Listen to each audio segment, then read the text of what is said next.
comment un petit composant électronique, là, peut savoir s'il fait 5 ou 25 degrés dehors. C'est ce qui se passe dans nos thermomètres digitaux et on va regarder ça d'un peu plus près aujourd'hui. Tout à fait. Et souvent, le secret, il réside dans une pièce qu'on appelle la thermistance. On en a quelques infos là-dessus qui nous aident disons, à comprendre ce composant. On va prendre un exemple précis, la sonde PT100, et ça nous demandera de revoir aussi quelques bases, quelques lois électriques simples. D'accord. L'objectif alors, c'est de démystifier un peu ce lien entre température et électricité grâce à ces thermistances et puis voir aussi comment on s'assure qu'on a la bonne sonde, comme cette fameuse PT100. C'est ça. Alors pour commencer tout de suite, un capteur, qu'est-ce que c'est en gros? Alors, un capteur, c'est un peu comme un traducteur, si on veut. Il prend une grandeur physique, la température, par exemple, Mhm. et il la transforme en une grandeur électrique, quelque chose qu'on peut mesurer, quoi. Donc nos thermomètres digitaux avec leur thermisence, ce sont des capteurs. Exactement. C'est un parfait exemple de système qui utilise un capteur. Et la thermistance alors, c'est spécifiquement le traducteur pour la température. C'est ça. C'est une résistance électrique, sa valeur, en ohms, elle change avec la température. Et elle change de façon prévisible. C'est ça qui est important. Cette variation, c'est la clé. Voilà. L'exemple donné, la PT100. C'est courant ça, on en trouve souvent. Ah oui, oui, on la trouve dans pas mal d'applications, surtout en industrie, dans les labos. PT, ça nous dit que c'est fait en platine. Ah oui, Et 100, ça veut dire qu'à 0 degré Celsius, sa résistance est de 100 ohms. Pile. d'accord. Et sa spécificité, c'est que sa résistance, elle monte quand il fait plus chaud C'est ça. et de manière régulière, j'imagine. Oui, de façon quasi linéaire en fait. C'est une fonction affine pour être précis. Et ça, c'est très pratique parce que ça simplifie le circuit de lecture derrière, la calibration. On appelle ça une CTP, coefficient de température positif. CTP, positif parce que la résistance augmente avec la température. Logique. Mais il existe aussi l'inverse, des résistances qui diminuent. Absolument. Ce sont les CTN, coefficients de température négatif. Là, c'est l'inverse. Plus il fait chaud, plus leur résistance baisse. D'accord, CTN. D'ailleurs, il y a une petite anecdote dans nos notes. Quelqu'un a testé une sonde de rechange.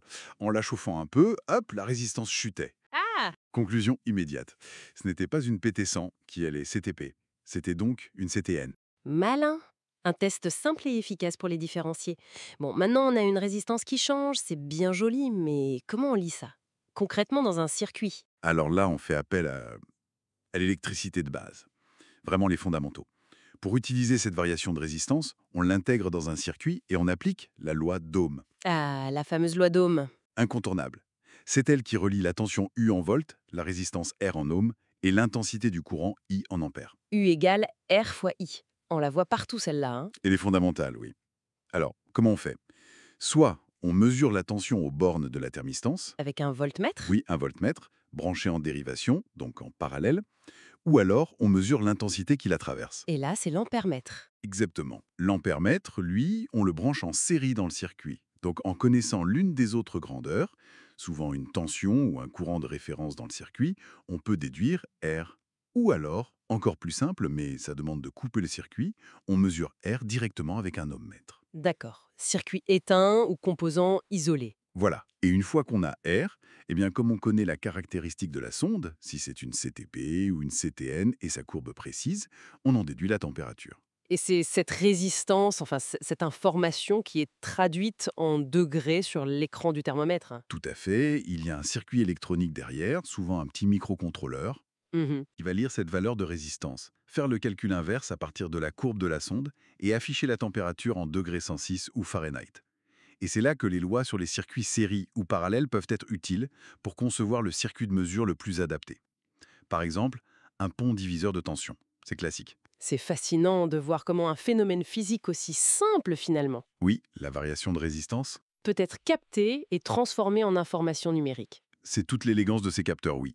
Transformer une propriété de la matière en une information qu'on peut utiliser. Bon, si on essaie de résumer rapidement, les thermistances, ce sont un peu nos espionnes de la température dans les circuits. On peut dire ça comme ça, oui. Leur résistance change avec la température, soit elle augmente, CTP, comme la PT100. c'est ça, soit elle diminue, CTN.